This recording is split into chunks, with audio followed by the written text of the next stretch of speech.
As I always do with my guest speakers, I start with the first question because the definition is the most important element in tackling any problem.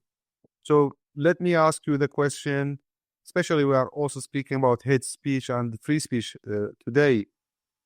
What is the definition of anti-Semitism, free speech, and hate speech?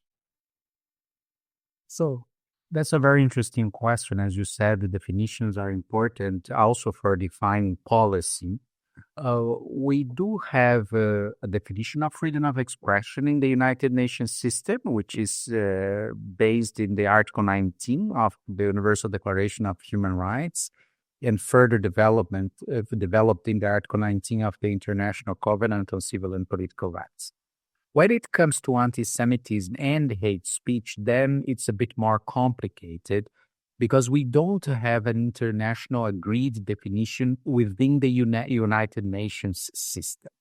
So regarding hate speech, what we have is the Article 20 of the International Covenant on Civil and Political Rights that speak about the hatred towards a particular religion or nationality, etc., that leads to a concrete violence or discrimination.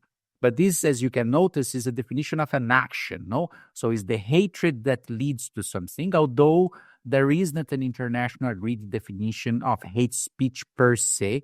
And I'm sure we are going to speak during the course of this podcast about the Rabat test that offers a bit more of elements. And this is interesting because although we also don't have a UN definition of anti-Semitism or hate speech, what is important here is that we do have elements that are important to consider when we are looking into these different phenomena. So, for instance, the hate speech, the Rabat discussion offers to us 6 concrete elements to understand if certain kinds of hate speech might or might not be restricted under international law.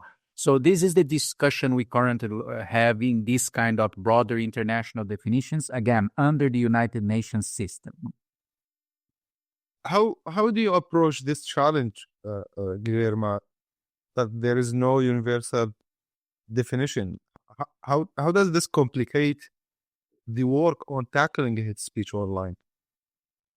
So what we do is, for instance, we have a big program of training judges and prosecutors on how to take decisions, for instance, about hate speech while protecting freedom of expression.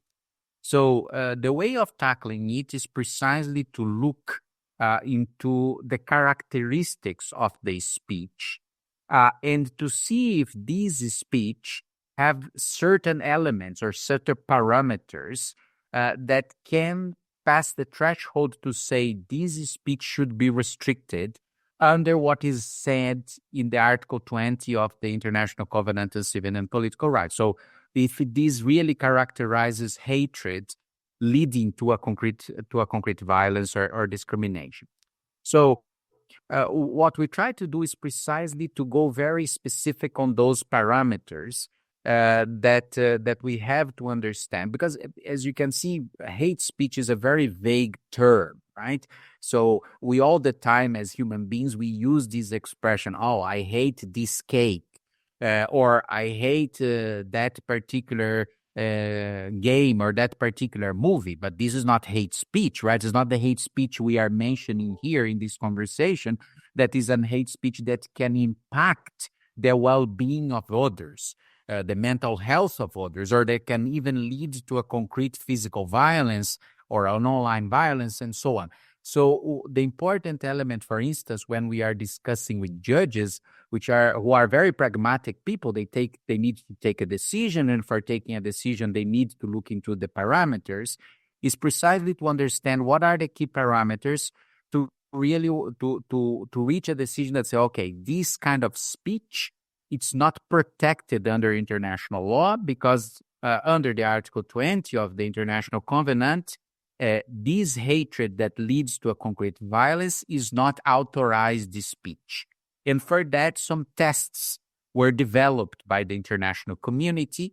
2 of them are particularly relevant, is the one that is called the 3-part test and the other is the Rabat threshold. So if you want, I can briefly describe how those two tests work and how they help us, for instance, to support judges and prosecutors in dealing with cases like that, right? Yeah, we will come to the Rabat action plan later.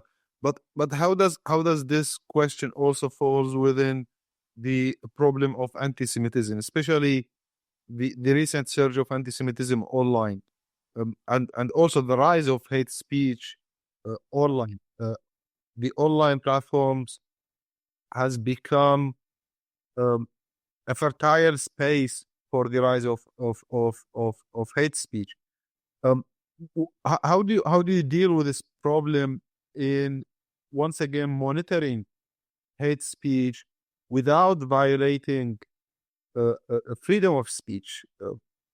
It seems a very it seems a very tricky job, a very complicated situation, and sometimes like you don't know where to draw the line. What is hate speech and what is freedom of speech? Indeed, no, you are right. Is one of the most complex challenge of our times, because although hate speech is not a new thing, the very first moment humanity invented love, we also invented hate. What is new is precisely what is happening due to the digital revolution. So what is new is what I call the 4 V's: volume, velocity, virality, and verisimilitude.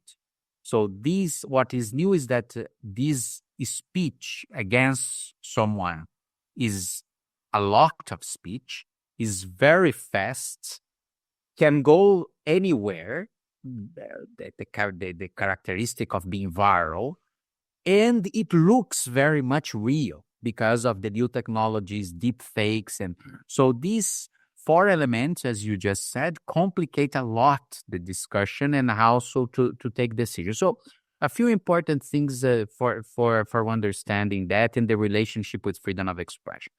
First, we need always to recall that the definition of freedom of expression that is there in the Article 19 of the Universal Declaration of Human Rights defines freedom of expression. Use 3 verbs.